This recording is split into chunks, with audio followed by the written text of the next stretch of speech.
Shalom, saudara kasih dalam Tuhan Yesus. Bagaimana kabarnya? Saya percaya apapun yang saudara alami hari-hari ini, penyertaan Tuhan senantiasa ada bersama dengan kita. Saudara, hari ini saya akan sharing mengenai sebuah kisah yang menarik di dalam 2 Raja-Raja 6 ayat 24 sampai 33. Di sana ada sebuah kisah di mana orang Samaria itu dikepung oleh Raja Ben-Hadad, Raja Aram. Akibat pengepungan itu terjadi satu kelaparan yang sangat hebat di Samaria. Orang tidak dapat makan, bahkan bahan pokok kebutuhan makanan itu sangat tinggi nilainya. Mereka di dalam keadaan yang memprihatinkan. Mereka mengalami satu keadaan krisis waktu saat itu. Saudara, hal yang menarik saudara, di dalam 2 Raja-Raja 7 ayat 3. Di sana ada 4 orang kusta yang duduk di pintu gerbang kota. Mereka tidak bisa masuk ke dalam dan mereka juga sedang kelaparan pada saat itu. Tetapi mereka berkata begini, apakah kita hendak duduk di sini sampai mati? Mereka katakan, buat apa kita duduk di sini sampai mati? Kalau toh pun kita masuk ke dalam kota, mereka juga tidak ada makanan. Akhirnya mereka memutuskan untuk mereka masuk ke dalam perkemahan orang Aram, perkemahan musuh, perkemahan di mana orang-orang yang sedang mengepung orang Samaria pada saat itu. Saudara, hal yang menarik adalah pada saat mereka mulai masuk ke dalam perkemahan orang Aram, di situ dikatakan orang Aram begitu takut, mereka seperti mendengar derap kuda yang begitu banyak. Mereka mesti mendengar kereta berkuda yang sedang masuk mendekati perkemahan Aram. Mereka lari tunggang-langgang, mereka tinggalkan semua yang ada, harta benda, semua apa yang ada yang mereka miliki di perkemahan itu mereka tinggalkan karena mereka begitu takut. Saudara, apa yang dapat kita pelajari daripada kisah ini? 4 orang kusta itu mempunyai satu pengharapan yang luar biasa. Mereka tidak duduk di pintu gerbang dan meratapi nasib mereka. Mereka tidak berputus asa di tengah-tengah keadaan yang sekalipun begitu nggak enak atas hidup mereka. Mereka mencoba sesuatu, yaitu masuk ke dalam perkemahan. Saudara, dengar baik-baik, hari-hari ini mungkin kita dalam seperti keadaan yang seperti itu.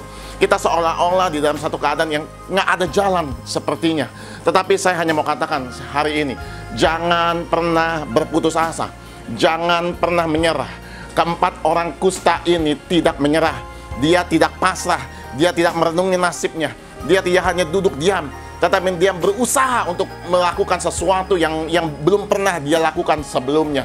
Dan apa yang terjadi? Di sana kita lihat mujizat terjadi atas mereka. Waktu mereka masuk ke dalam perkemahan orang Aram, tidak ada satupun orang Aram di sana. Mereka makan, mereka minum dengan kenyang di sana. Bahkan Alkitab mencatat, mereka mengambil sejumlah besar harta benda milik orang-orang Aram pada saat itu. Mereka diselamatkan. Bukan hanya mereka diselamatkan, tetapi dia memberitahu orang Samaria dan orang Samaria pun diselamatkan. Saudara yang terkasih dalam Tuhan Yesus, apapun yang sedang kau alami hari-hari ini, mungkin kita dalam keadaan yang begitu terpuruk, sepertinya nggak ada harapan. Dengar baik-baik, jangan berdiam diri, jangan berputus asa, jangan merenungi nasib kita. Coba lakukan sesuatu di luar sana. Masih ada pengharapan di dalam Tuhan, masih ada pengharapan di dalam Tuhan. Jangan pernah hanya pasrah atas kehidupan kita. Pasrah dan berserah itu beda. Pasrah adalah kita hanya duduk, kita meratapi apa yang terjadi, kita menyesali apa yang ada. Bahkan mungkin kita menyalahkan sesuatu, kita menyalahkan orang lain, bahkan mungkin kita menyalahkan pemerintah, dan yang lebih lagi kita menyalahkan Tuhan. Tapi kita belajar daripada keempat orang kusta ini. Mereka tidak pasrah duduk diam meratapi nasib mereka, tapi mereka bergerak masuk ke dalam perkemahan orang Aram. Saudara, pasrah dan berserah beda. Berserah adalah serahkan segala sesuatunya kepada Tuhan dan lakukan apa yang menjadi bagian kita. Pada waktu kita melakukan apa yang menjadi bagian kita, saya mau katakan, di situ masih ada pengharapan. Di situ masih ada jalan yang Tuhan ingin siapkan buat saudara kita. Dengar baik-baik, saudara yang kasih dalam Tuhan Yesus. Mujizat terjadi pada saat seseorang memiliki pengharapan. Mujizat terjadi pada saat orang masih percaya ada pengharapan di sana. Mujizat tidak akan pernah terjadi pada saat orang hanya duduk diam meratapi nasibnya, hanya duduk diam meratapi apa yang dia sedang hadapi. Oleh sebab itu hari ini saya hanya mau ingatkan buat setiap daripada kita, mari mulai bergerak, cari sesuatu, jangan meratapi nasib kita. Di luar sana ada pengharapan-pengharapan yang Allah siapkan yang luar biasa buat hidup kita. Masih ada jalan-jalan yang sebenarnya Allah sedang siapkan buat kita.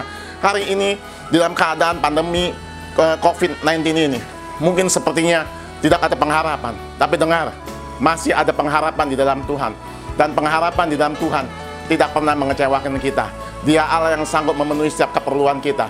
Dia Allah yang sanggup memenuhi segala apa yang kita butuhkan hari-hari ini.